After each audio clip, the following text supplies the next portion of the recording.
Hello students, last lecture में हमने start किया था रोटेशनल मोशन। ठीक है, तो हमने देखा था कि रोटेशनल मोशन जो है एग्जैक्टली किस तरह से होता है। चैप्टर तो इम्पोर्टेंट है, इसके बारे में तो हमने बात ही कर ली थी। उसके बाद हमने देखा कि रोटेशनल मोशन के लिए सबसे पहले जो पॉइंट हमने डिस्कस किया था वो सबसे पहला पॉइंट था रिजिड बॉडी। ठीक है, तो लास्ट लेक्चर में हमने रिजिड बॉडी के बारे में पढ़ा कि रिजिड बॉडी एग्जैक्टली क्या होते हैं। तो हमने देखा कि अगर किसी भी बॉडी के दो पॉइंट्स के बीच की दूरी यानी डिस्टेंस अगर कांस्टेंट होता है, फिक्स होता है, चाहे आप उस बॉडी के ऊपर कितना भी एक्सटर्नल फोर्स लगाओ, लेकिन उस डिस्टेंस में कोई भी चेंज अगर नहीं आता है तो उस टाइप की जो बॉडीज होती है उनको कहा जाता है रिजिड बॉडी। फिर हमने देखा कि रोटेशनल के लिए रिजिड बॉडीज क्यों जरूरी है, इसके बारे में हमने बात कर ली।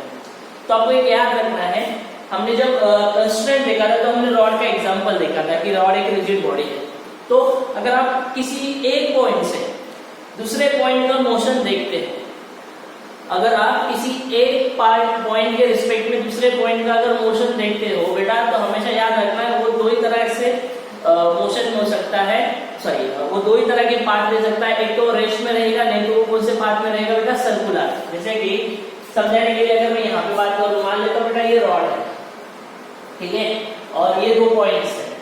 अगर मैंने इसको फिक्स कर दिया, अब देखो इसके रिस्पेक्ट में अगर इसका मोशन देखूंगा तो इससे एक दो ही मोशन, एक तो रिवर्स में हो सकता है, नहीं तो इसको हम घुमा सकते बस।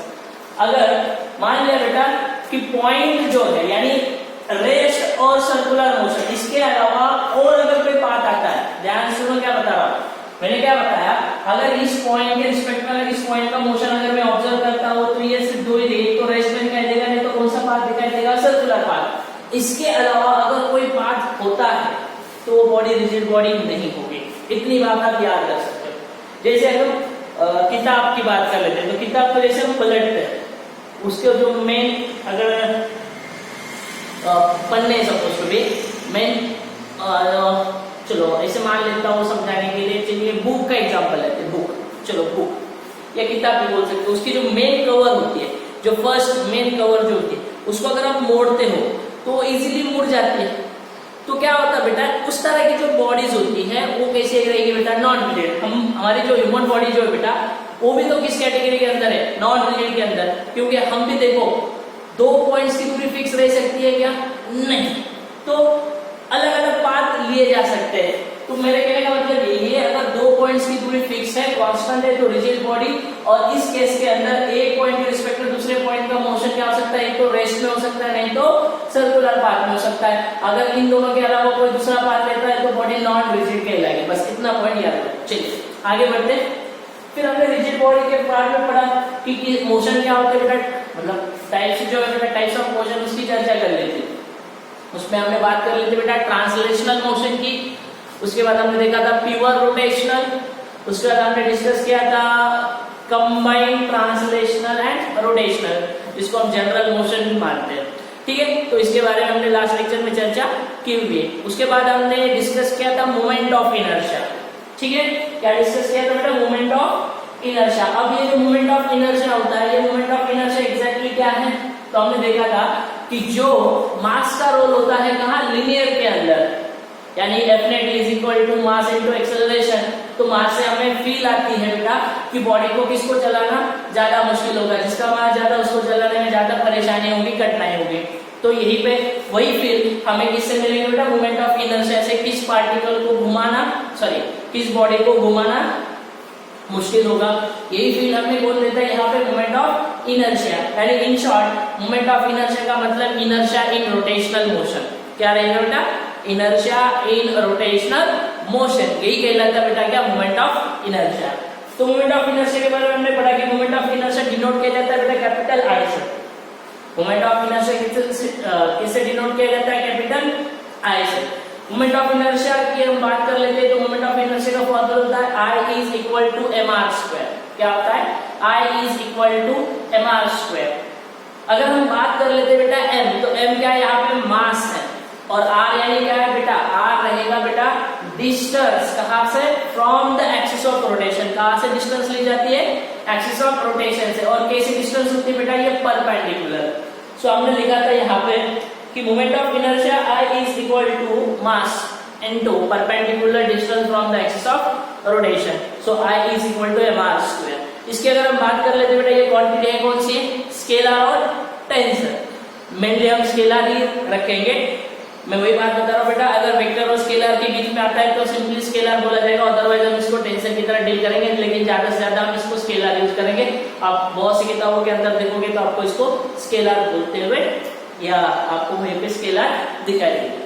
अगर हम और बात कर लेते बेटा तो इसके डायमेंशन और यूनिट्स की हम बात कर लेते, तो डायमेंशन की हम बात कर लेते. सबसे पहले यूनिट्स की बात कर लेते. यूनिट्स क्या आएगा बेटा, इसका mr स्क्वायर है, तो यूनिट क्या आ जाएगा, kg metre square.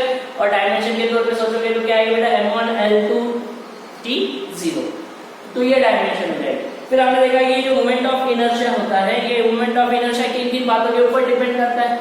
So moment of inertia depend करता है बॉडी के शेप साइज के ऊपर, मास डिस्ट्रीब्यूशन के ऊपर और एक्सिस ऑफ रोटेशन के ऊपर. यानी एक्सिस ऑफ रोटेशन चेंज करने पर मोमेंट ऑफ इनर्शिया चेंज होता है. इसका मतलब moment of inertia axis of rotation को डिफाइन करता है क्या. अगर मैं ऐसे बोल लेता हूं बेटा कि moment of inertia defines axis of rotation, true और फॉल्स. क्या रहेगा बेटा, ये बिल्कुल फॉल्स रहेगा. मोमेंट ऑफ इनर्शिया ये डिफाइन करता है कि किसी भी चीज को यानी किसी भी बॉडी को घुमाने में कितना कष्ट हो रहा है, उसके एक्सिस ऑफ रोटेशन को डिफाइन किया जाता है क्या, नहीं. बात समझ लो. तो ये स्टेटमेंट बिल्कुल गलत होगा. मोमेंट ऑफ इनर्शिया क्या करता है, इट डिफाइंस, क्या डिफाइन करता है बेटा, ये कि किसी भी बॉडी को घुमाने में कितना कष्ट होगा. एक्सिस ऑफ रोटेशन को डिफाइन नहीं किया जाता यहाँ से. बात समझ लो. अगर मैं आपसे पूछता हूं बेटा कि मोमेंट ऑफ इनर्शिया किन किन चीजों के ऊपर डिपेंड नहीं करता, अब बात बताओ, मोमेंट ऑफ इनर्शिया किन किन चीजों के ऊपर डिपेंड नहीं करता. अगर मैं पूछता हूं, मैंने किन बातों के ऊपर डिपेंड करता है, ये बात तो हमने कर ली, लेकिन मोमेंट ऑफ इनर्शिया किन बातों के ऊपर डिपेंड नहीं करता. जैसे कि अगर हम बात कर लेते हैं, आप ऐसे मानते हो कि ये दूरी जो है यानी जो परपेंडिकुलर डिस्टेंस है, उस परपेंडिकुलर डिस्टेंस को पैरेलली शिफ्ट करते हैं, या जो पार्टिकल है जितने दूरी पर है उसको एज इट इज रखते हुए आप उसको अगर पैरेलली शिफ्ट करते हो तो मोमेंट ऑफ इनर्शिया में किसी भी प्रकार का चेंज नहीं होता. ये बात. दूसरी बात, अगर डिस्टेंस कांस्टेंट है तभी भी तो मोमेंट ऑफ इनर्शिया में किसी भी प्रकार का चेंज नहीं हो सकता. यानी ऐसी कुछ बातें हैं बेटा जिनका मोमेंट ऑफ इनर्शिया के ऊपर कुछ भी इफेक्ट नहीं होगा. ठीक है, चलिए आगे बढ़ते हैं. तो मोमेंट ऑफ इनर्शिया के बारे में हमने सबसे पहले पढ़ा था बेटा सिंगल पार्टिकल सिस्टम, उसके बाद देखा था हमने टू पार्टिकल सिस्टम. तो टू पार्टिकल सिस्टम में ऑलरेडी हमने दो केसेस डिस्कस की हुई है और हमारे पास बोर्ड के ऊपर जो बेटा वो थर्ड केस लिखी हुई है, इसको भी हम लास्ट लेक्चर में डिस्कस कर रहे थे. ठीक है, चलिए उसको ही कंटिन्यू कर लेते बेटा हम लोग. अगर आप देखो तो टू पार्टिकल सिस्टम में हमने ऑलरेडी दो केसेस डिस्कस किए थे. एक बार हमने m1 से एक्सिस पास कर ली थी, एक बार हमने m2 से एक्सिस पास कर ली थी, शायद थर्ड भी देखी थी कि हमने m1 और m2 के बीच में एक्सिस पास कर ली थी. ठीक है, अब हमने क्या किया बेटा, यहाँ पे दो पार्टिकल है, एक का मास अगेन m1 है, दूसरे का मास कितना बेटा m2, और हमने माना हुआ है कि m1 और m2 के बीच में दूरी कितनी बेटा r दूरी है, और एक्सिस अब हमने कहाँ पास कर ली बेटा, उसके सेंटर ऑफ मास से पास कर ली है. कहाँ पास कर ली, उसके सेंटर ऑफ मास है.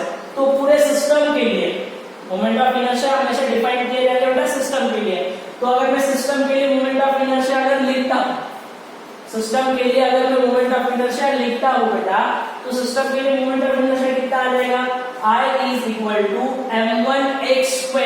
कितना आ रहा है बेटा, बोलो, I is equal to m1x² plus m2 in bracket r minus x का होल स्क्वायर. क्योंकि ये दूरी देखो कंप्लीट ये कितनी थी r, तो ये कितनी दूरी पर है x, तो बचा हुआ कितना हुआ बेटा r माइनस x. तो उसी के हिसाब से मैंने लिखा m1x² plus m2 r minus x का होल स्क्वायर. फिर मैंने इसको डिफरेंशिएट किया बेटा विद रिस्पेक्ट टू x, तो क्या आ जाएगा di/dx is equal to di/dx m1x² plus m2 r minus x का होल स्क्वायर. फिर आगे इसको डिफरेंशिएट करते जाऊंगा तो मुझे मिला बेटा m12x प्लस 2m2 इन bracket r minus x into -1, और फाइनलाइज करते हुए मैंने बोला 2m1x minus 2m2 r minus x. तो उसमें मैंने क्या किया बेटा 2x को बाहर निकाल के लिखा, या डायरेक्टली 2 बोल लो. तो di/dx कितना है बेटा in bracket x m1 plus m2 minus m2r, ये निकल के आएगा। देखो अगर मैं 2x को निकाल लेता हूं तो अंदर खींचा m1 plus m2 minus m2 r के बराबर आ जाएगा। तो मैंने बोला कि at x is equal to 0, at x is equal to 0, अगर x is equal to 0 कर लेता हूं बेटा तो ये पूरी टर्म 0 हो जा रही है, ठीक है। यानी बच रहा है कितना बेटा आपके पास dy by dx is equal to -2m2r के बराबर। यानी ये वैल्यू जो आ रही है बेटा वो नेगेटिव में आ रही है। जब मैंने x को 0 कर दिया, x को 0 करने पर ये पूरी टर्म 0 हो जा रही है, तो dy by dx की वैल्यू कितनी आ रही है बेटा -2m2r, यानी इसका मतलब ये नेगेटिव वैल्यू है। यानी at x is equal to 0 ये वैल्यू निकल के आ रही है बेटा -2m2r। जैसे मैं x को बढ़ाऊंगा, ध्यान से सुनना, जैसे मैं x को बढ़ाऊंगा मोमेंट ऑफ इनर्शिया क्या हो जाएगा यार, कम होगा। जैसे मैं x को बढ़ाता हूँ मोमेंट ऑफ इनर्शिया कम हो जाएगा। और ये जो मैग्नीट्यूड है ना इसका बेटा D I by D x का, ये भी तो क्या होगा यार, कम होगा। कैसे, ध्यान से सुनो क्या बता रहा हूं। अगर मैं x को बढ़ाऊंगा, अगर मैं x को बढ़ाता हूँ, x को बढ़ाने का मतलब ये वैल्यू पॉजिटिव होनी है, ये निगेटिव, तो इसमें से ये माइनस हो जाएगी। अगर इसमें से ये माइनस हो जा रही है तो ऑलरेडी देखो इसमें ये पॉजिटिव पॉजिटिविटी से नेगेटिव, तो ये और घट जा रहा है। यानी D I by D x का मैग्नीट्यूड क्या होगा बेटा, कम होगा। तो कम होगा इसका मतलब ये कहीं पे जाके मिनिमम होगा ना, कहीं पे जाके 0 हो सकता है ना। तो मैंने ऐसे बोला कि D I by D x 0 कब होगा, यानी ये कब, किस वैल्यू पे 0 होगा। तो मुझे पता करना है वो कौन सा, यानी x की कौन से वैल्यू पे ये 0 होगा। तो मैंने यहाँ पे लिखा D I by D x की वैल्यू जो आई थी मेरे पास, उसके हिसाब से मैंने बात कर ली बेटा x in bracket m1 plus m2 minus m2r is equal to 0। तो यहाँ से मुझे ये पता चला बेटा कि x के इस वैल्यू पे, यानी कौन सी वैल्यू हो, x is equal to m2 upon m1 plus m2 into r, इस वैल्यू पे ये जो आएगा बेटा मोमेंट ऑफ इनर्शिया वो क्या होगा बेटा, मिनिमम होगा। So at x is equal to m2r upon m1 plus m2, इसके ऊपर जो i मिलेगा बेटा वो i कैसे होगा, मिनिमम। कैसे आएगा बेटा वो, मिनिमम। ध्यान से लास्ट अभी हमने डिस्कस किया कि जो सेंटर ऑफ मास की हम बात करें, जो मोमेंट ऑफ इनर्शिया की बात कर लेते हैं, उसके अंदर हमने देखा कि अगर एक्सिस जो है बेटा, यानी ये जो एक्सिस ऑफ रोटेशन जो है, ये अगर एक्सिस ऑफ रोटेशन जो है अगर सेंटर ऑफ मास से अगर पास होती है, एक्सिस ऑफ रोटेशन अगर सेंटर ऑफ मास से अगर पास होती है, तो मोमेंट ऑफ इनर्शिया जो आता है बेटा वो कैसे होता है, मिनिमम। मोमेंट ऑफ इनर्शिया कैसा होगा, मिनिमम। और x के कितने वैल्यू के लिए वो मिनिमम होता है, अभी हमने बात कर ली। x के कौन से वैल्यू के लिए वो मिनिमम होगा, कितने वैल्यू के लिए मिनिमम होगा, m2 upon m1 plus m2, ठीक है, into r के बराबर। ये जो वैल्यू होती है उस वैल्यू के लिए मोमेंट ऑफ इनर्शिया हमें क्या मिलने वाला है यार, मिनिमम मिलने वाला है। हमने अभी लास्ट जो डिस्कस किया बेटा उसके हिसाब से मैं बात करूँ। तो मैंने यहाँ पे बात कर लेते क्या बनाया, देखो ध्यान से, मैंने इसको m1 माना, इसको m2 माना, दोनों के बीच में दूरी r मानी हुई है। एक्सिस ऑफ रोटेशन कहां से पास कर ली बेटा, सेंटर ऑफ मास से। तो ये m1 से कितने दूरी पर है, तो ये आ जाएगा m2r upon m1 plus m2। यहां से देखो ना, यहां से अगर बात की जाएगी तो कितने दूरी पर है ये डिस्टेंस कितनी है, m2r upon m1 plus m2। यहां से देखो तो कितनी दूरी पर है, m1 into r upon m1 plus m2 के, ठीक है। तो मैंने क्या बोला, about an axis passing through centre of mass, about an axis passing through centre of mass, moment of inertia कितना होगा, मिनिमम। मोमेंट ऑफ इनर्शिया कितना होगा बेटा, मिनिमम होगा। अब उस मिनिमम मोमेंट ऑफ इनर्शिया को अगर हमें कैलकुलेट करने के लिए बोला जाए, उस मिनिमम मोमेंट ऑफ इनर्शिया को अगर कैलकुलेट करने के लिए हमें बोला जाता है, यानी हमें आई मिनिमम बताना कितना होगा। तो आई मिनिमम को कैसे निकालोगे, मोमेंट ऑफ इनर्शिया की मिनिमम वैल्यू अगर मुझे कैलकुलेट करने के लिए बोली जाती है, तो आई मिनिमम को कैसे निकालोगे। तो देखो मैं अगर m1 से बोलूं तो क्या लिखूंगा बेटा, m1, ठीक है ना, एक्सिस ऑफ रोटेशन कितनी दूरी है बेटा वो बताओ जरा, वो रहेगी m2r upon m1 plus m2, ये बेटा उसका स्क्वायर, ठीक है, प्लस यहाँ पे कौन आ जाएगा m2, ठीक है, कितने दूरी पर है वो m1r upon m1 plus m2, ये इसका स्क्वायर, ठीक है ना।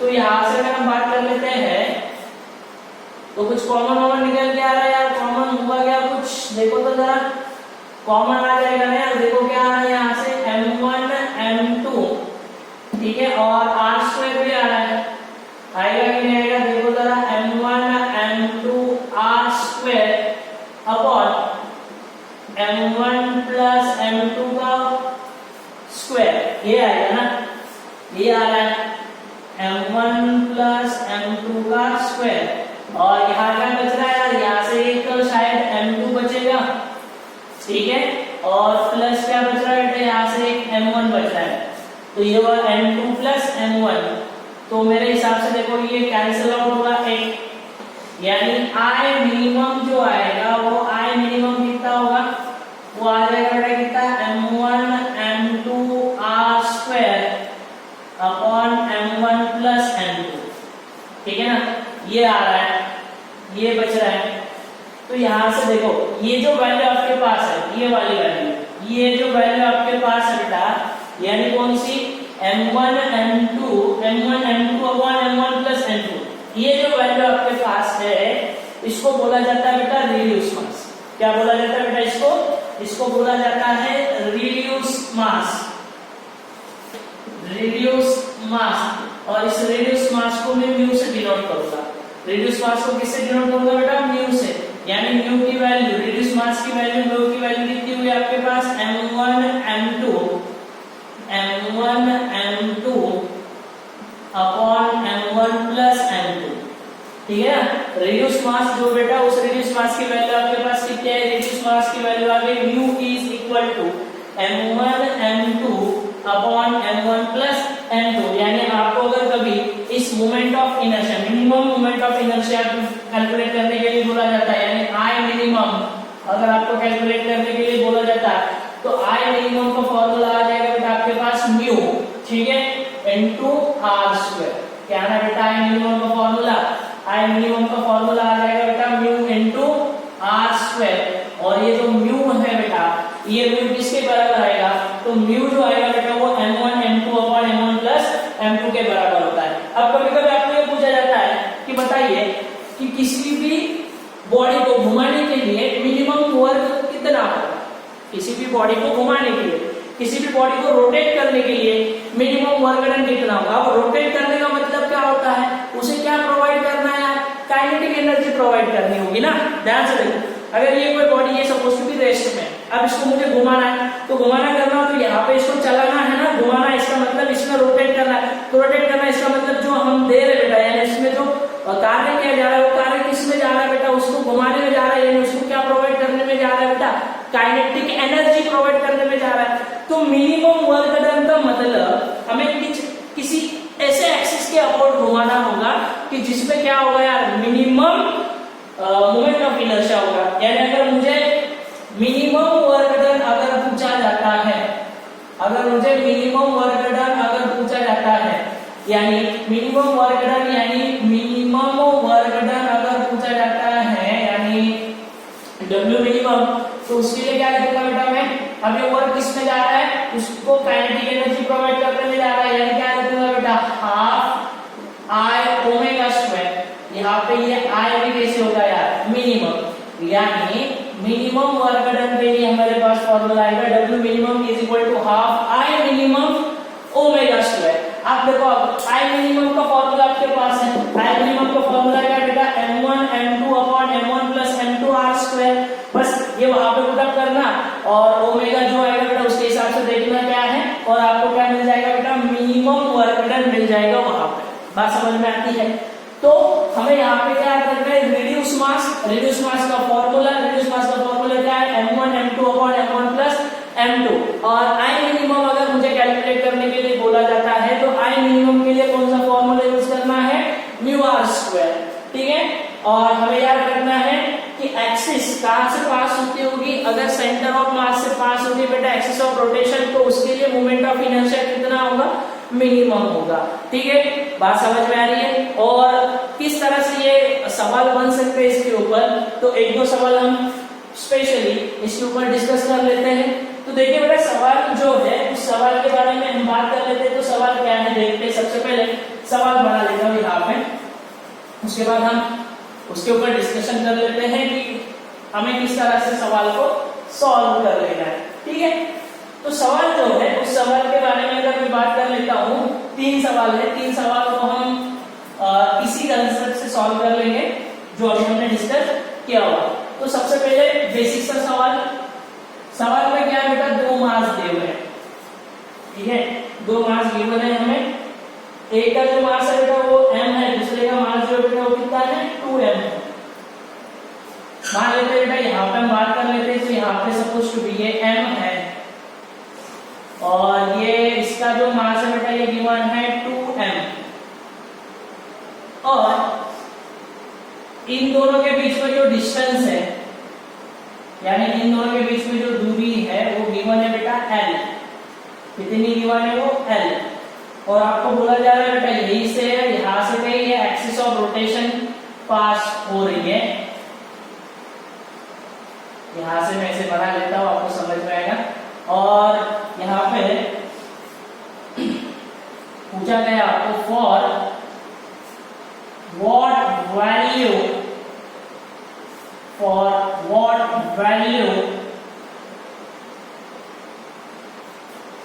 ऑफ x, ये x गिवन है, for what value of x movement of inertia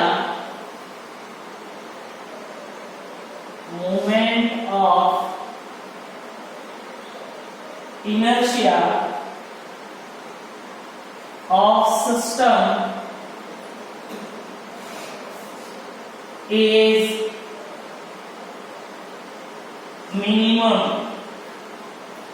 For what value of x moment of inertia of system is minimum. ये फर्स्ट सवाल है। चलिए सेकंड सवाल की तरफ चलते हैं। Find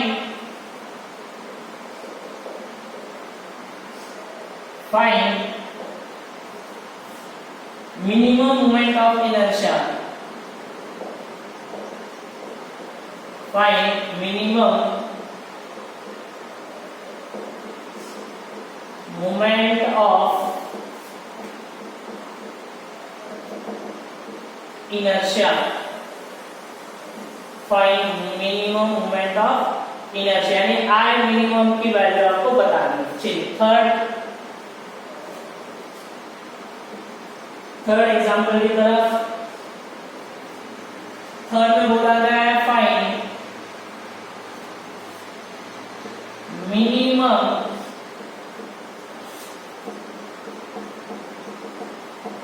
possible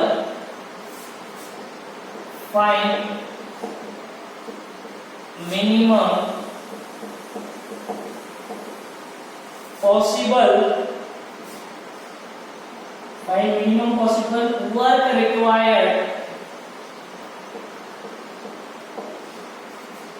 Find minimum possible work required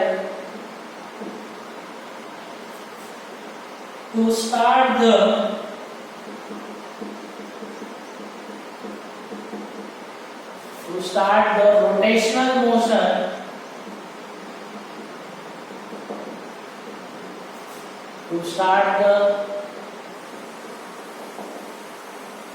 rotational motion of system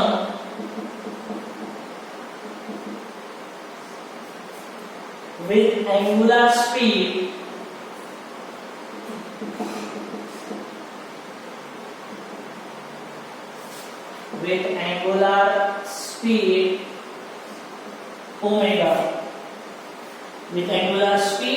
omega. चलिए ये 3 सवाल हमारे पास हैं।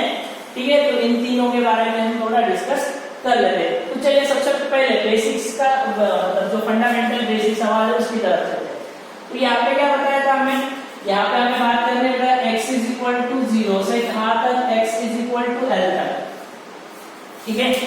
तो अगर आप ध्यान से देखो तो हमारे पास एक सिस्टम गिवन है, मास गिवन है बेटा, ये m है, ये 2m गिवन है, यहाँ पे बोला है x is equal to 0 to l, ये दूरी x बताई हुई है और हमें बताना है बेटा for what value of x, x के कितने वैल्यू के लिए मोमेंट ऑफ इनर्शिया क्या हो जाएगा, सिस्टम का जो मोमेंट ऑफ इनर्शिया वो क्या होगा बेटा, मिनिमम हो। तो हमने बताया हुआ x की वैल्यू कितनी होगी, m2 upon m1 plus m2, कहां थी बेटा, वो कितनी थी, r के बराबर।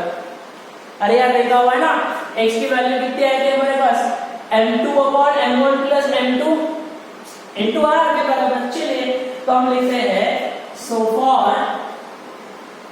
For x is equal to, for x is equal to कितना था वो, m2 upon m1 plus m2 into r, ठीक है। I becomes I minimum, moment of inertia of the system कितना हो जाएगा बेटा, मिनिमम हो जाएगा, ठीक है ना। ध्यान सुनो, तो यहाँ पे कैसे निकालोगे इसे, x इज इक्वल टू, अब m2 यानी ये तो हमारे लिए m1 हो चुका है, हमारे लिए क्या है m2, तो कितना आ जाएगा, देखो m2 के जगह क्या लिखो बेटा, ये 2m अपॉन नीचे अगेन m कितना है, m1 कितना है, m प्लस 2m, और ये r जो है बेटा वो r किसके बराबर आ रहा है, वो l के बराबर, ठीक है। चलिए आगे लिखेंगे, तो ये आ जाएगा बेटा 2ml अपॉन किसके बराबर आएगा, 3l, तो mm गेट कैंसल, यानी कितना आ बेटा ये 2l/3 के बराबर, कितना आ बेटा ये 2l/3, यानी x के इस वैल्यू के लिए, यानी कितने वैल्यू के लिए, 2l/3 वैल्यू के लिए मोमेंट ऑफ इनर्शिया जो रहेगा सिस्टम का वो क्या होना है, मिनिमम होना है, ठीक है। चलिए आगे बढ़ते हैं। सेकंड हमें ये बोला गया है फाइंड, सेकंड में हमें ये बोला गया है find minimum moment of inertia, यानी आई मिनिमम हमें कैलकुलेट करना है, find minimum moment of inertia. तो अगर हमें आई मिनिमम बताना है तो आई मिनिमम को कैसे कैलकुलेट किया जाता है, अभी तो पढ़ा यार, बताओ तो सही। तो आई मिनिमम को लिखा जाता है सर, आई मिनिमम होता है म्यू इनटू आर स्क्वायर के बराबर, म्यू आर स्क्वायर के बराबर होता है सर, ठीक है। तो आई मिनिमम अगर म्यू आर स्क्वायर के अगर बराबर है, तो ध्यान सुनो क्या बता रहा हूं, यहाँ पे म्यू जो होता है वो म्यू किसके बराबर होता है, तो म्यू होता है सर m1, म्यू जो होता है सर किसके बराबर होता है, m1 m2 upon m1 plus m2 के बराबर होता है, ठीक है। म्यू किसके बराबर होता है, तो म्यू जो होता है बेटा वो m1 m2 upon m1 plus m2 के बराबर होता है। तो यहाँ पे अगर मैं आई मिनिमम को कैलकुलेट करने की कोशिश कर लेता हूँ तो ये आ जाएगा बेटा, बोलिए m1 किसके बराबर, m के बराबर, m2 किसके बराबर, 2m के बराबर अपॉन m प्लस 2m, ठीक है। आर स्क्वायर से यहाँ से क्या मतलब बेटा वो l स्क्वायर हो जाएगा, यानी कितना आ रहा बेटा, ये हो जाएगा बताइए 2m into m हुआ m स्क्वायर, ये आ जाएगा l स्क्वायर अपॉन 3m के बराबर, तो यहाँ से m और m चला जा रहा है, यानी कितना आ बेटा 2ml स्क्वायर बाय 3 के बराबर, इसके बराबर आ रहा है यार 2ml स्क्वायर बाय 3, सही तो लिखा है। यहाँ से देखो ये कैंसिल हो गए और तो कितना बच रहा है बेटा 2ml स्क्वायर बाय 3, ये रहेगा बेटा मिनिमम मोमेंट ऑफ इनर्शिया, यानी आई मिनिमम की जो वैल्यू आ रही है वो आई मिनिमम की जो वैल्यू आ रही है बेटा वो कितनी हो रही है, सो आई मिनिमम निकल के आ रहा है सर कितना 2ml स्क्वायर बाय 3 के बराबर, ठीक है। तो देखो x की वैल्यू कितनी थी 2l/3, आई मिनिमम कितना है बेटा 2ml स्क्वायर बाय 3 के बराबर। अब चलिए नेक्स्ट सवाल की तरफ चलते हैं। तो नेक्स्ट सवाल हमें ये बताना बेटा, नेक्स्ट सवाल क्या बता रहा है, find minimum possible work, find minimum possible work required to start rotational motion of system with angular speed omega. तो अभी जो लास्ट रिसेंटली हमने जो डिस्कस किया बेटा, मैंने वहीं पे बताया था मिनिमम वर्क का मतलब क्या होता है। सो मिनिमम वर्क का मतलब होता है कि आपको जहां पे जिस एक्सिस ऑफ रोटेशन पे मोमेंट ऑफ इनर्शिया मिनिमम होगा वहां से घुमाना है। इसका मतलब कहां से, सेंटर ऑफ मास से घुमाना है ना, तब जाके आपको मिनिमम वर्क डन मिलेगा। यानी वर्क डन जो आएगा बेटा वो वर्क डन किस में चला जाता है, काइनेटिक एनर्जी के अंदर।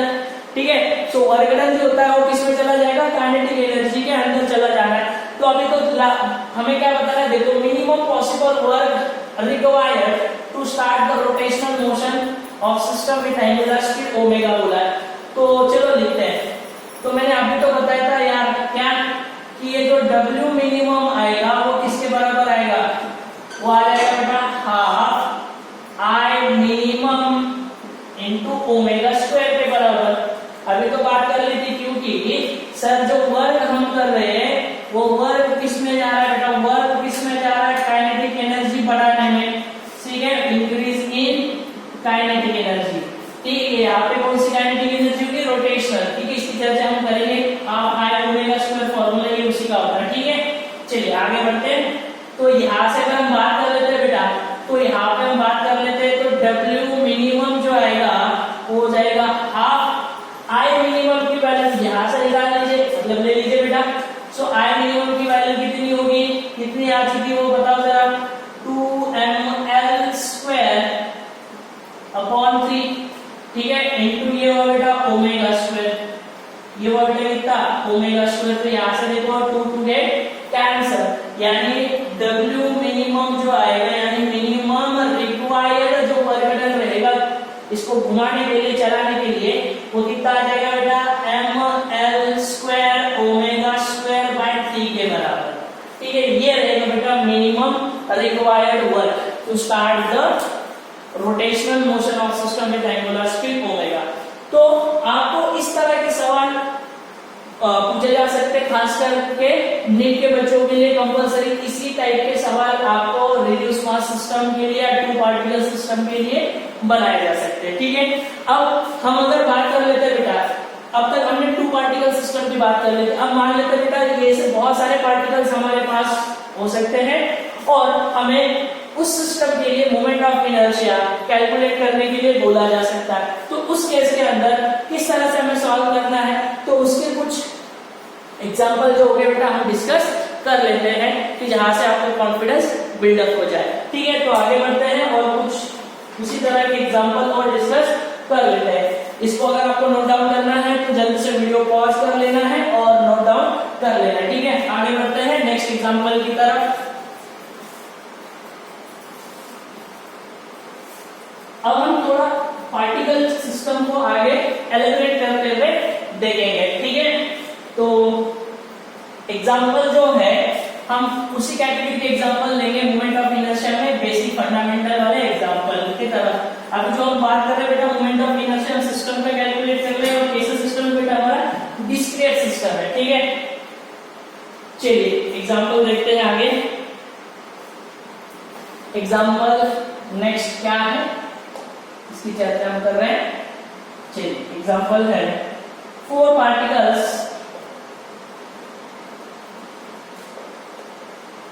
4 particles, 4 particles, each of mass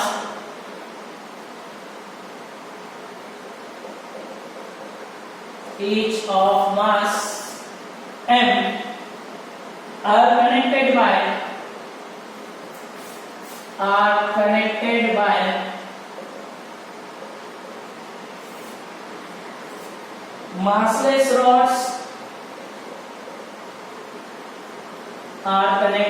massless rods, to form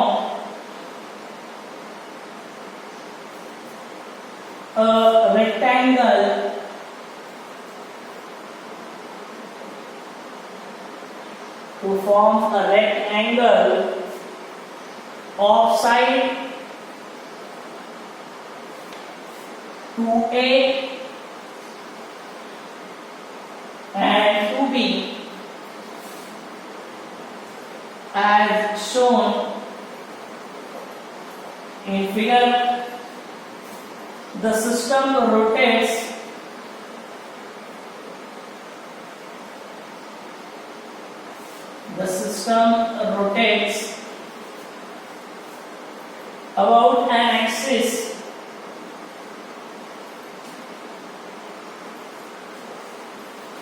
system rotates about an axis in the plane of the figure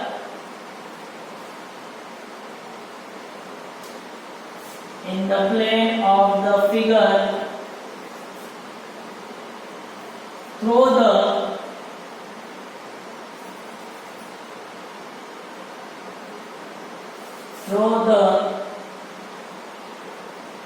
center, find the moment of inertia,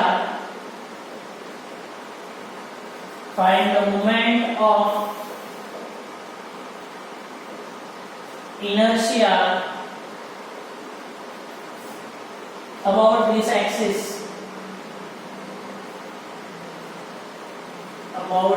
axis, find the moment of inertia about this axis. तो क्या दिया given है बेटा हमें इस तरह से चार जो पार्टिकल्स है उनको कनेक्ट किया गया है, जोड़ा गया है बेटा मासलेस रॉड के साथ टू फॉर्म अ रेक्टेंगल। तो क्या फॉर्म करने के लिए? रेक्टेंगल फॉर्म करने के लिए जोड़ा गया है कुछ इस तरह से। और ये जो रॉड्स है, ये रॉड्स कैसी है? मासलेस रॉड्स है।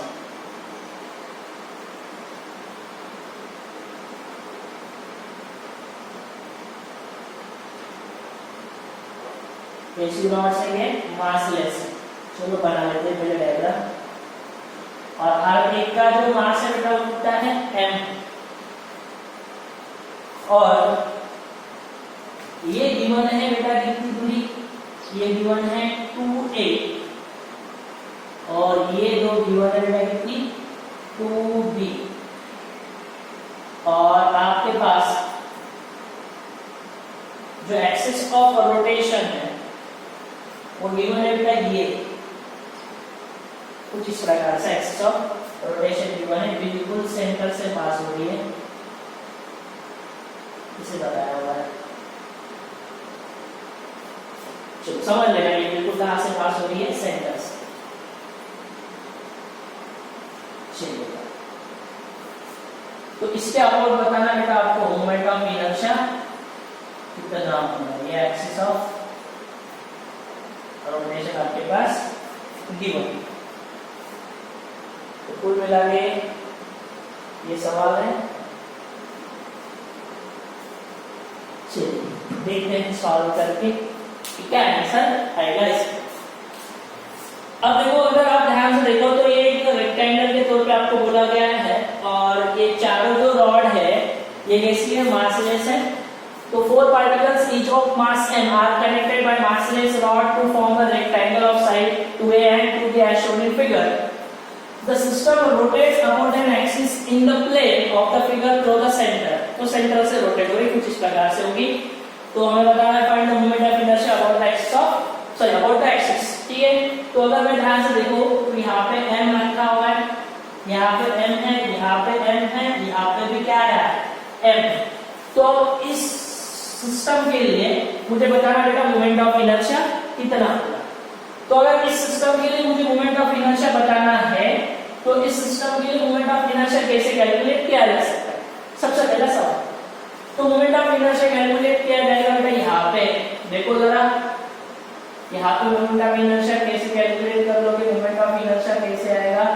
सो मोमेंट ऑफ इनर्शिया हो जाएगा moment of inertia for a system is equal to, तो देखो ये एक्सिस ऑफ रोटेशन है, तो ये कंप्लीट 2a है, तो ये कितना आ जाएगा? देखो यहाँ से ये एक्सिस ऑफ रोटेशन से इसकी दूरी, ये एक्सिस ऑफ रोटेशन से इसकी दूरी, एक्सिस ऑफ रोटेशन से इसकी दूरी चारों है ना। तो मुझे क्या करना होता है? मोमेंट ऑफ इनर्शिया का बेसिक फार्मूला क्या है? I = mr²। I = mr² यानी m तो पॉइंट मास होगा और r² यानी कौन सी distance? Perpendicular distance from the axis of rotation. तो ये इसको अगर मैं कंसीडर करूं तो ये कितना आ जाएगा? m, और ये कितनी दूरी होगी? देखो तो जरा ये कितनी दूरी आएगी यार? एक्सिस ऑफ रोटेशन से परपेंडिकुलर दूरी है ना, ये कितनी हो जाएगी? तो ये आ जाएगी 2a/2 यानी ये a² हो जाएगा। ये भी उतना हो जाएगा, ये भी उतना हो जाएगा और ये भी हो जाएगा। हाँ, अगर एक्सिस ऑफ रोटेशन ऐसे पास कर रही तो कितना हो जाता है? ये 2b²।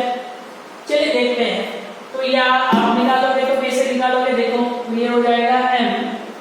ये कितना आ जा रहा है देखो जरा, 2a/2 ये आ गया उसका स्क्वायर प्लस m ये भी आ जाएगा 2a/2 इसका स्क्वायर प्लस ये भी m 2a/2 उसका square plus m again 2a/2 और ये इसका स्क्वायर करके लिखते हैं। तो ध्यान से देखो, ये 2 2 ये 2 ये 2 ये 2 ये 2 ये 2 ये 2 कैंसिल, यानी कितना बचा बेटा, ये आ गया m², ठीक है ना, प्लस ये भी कितना बेटा m² प्लस ये भी कितना बेटा m² प्लस ये भी कितना m², यानी कितना बेटा 4ma²। ये रहेगा बेटा मोमेंट ऑफ इनर्शिया इस एक्सिस ऑफ रोटेशन के लिए। हाँ, अगर मैं यहाँ से एक्सिस ऑफ रोटेशन पास कर लेता हूँ, ये अगर मैं एक्सिस ऑफ रोटेशन बना लेता हूँ इसको, तो आप पता होगा कितना आएगा आंसर। अभी भी तो आसान है यार। अगर इसको मैं एक्सिस ऑफ रोटेशन बना लेता हूँ तो अब कितना आंसर बनेगा, तो अब आंसर बनने वाला कितना 2mv²।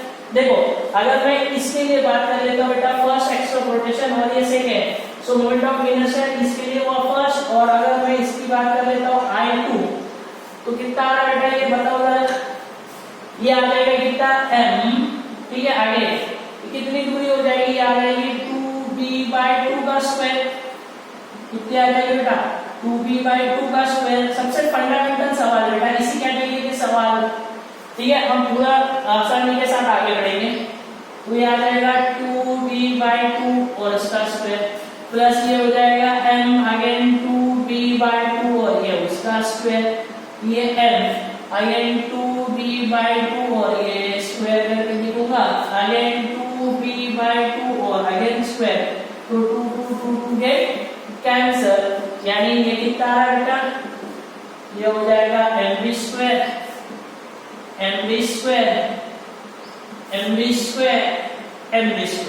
यानी क्या आंसर बनना बेटा 4mv², ठीक है।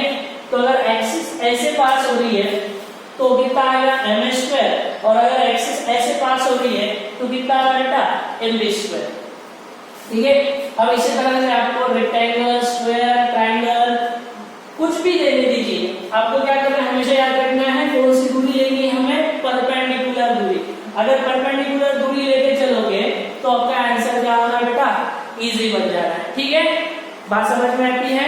तो इस टाइप के, इस कैटेगरी के और सवाल हम डिस्कस करेंगे बेटा कल के लेक्चर में, ठीक है। मोमेंट ऑफ इनर्शिया के बारे में और ज्यादा से ज्यादा सवाल हम कल के लेक्चर में सॉल्व करेंगे। आज के लिए बस इतना ही, थैंक यू सो मच।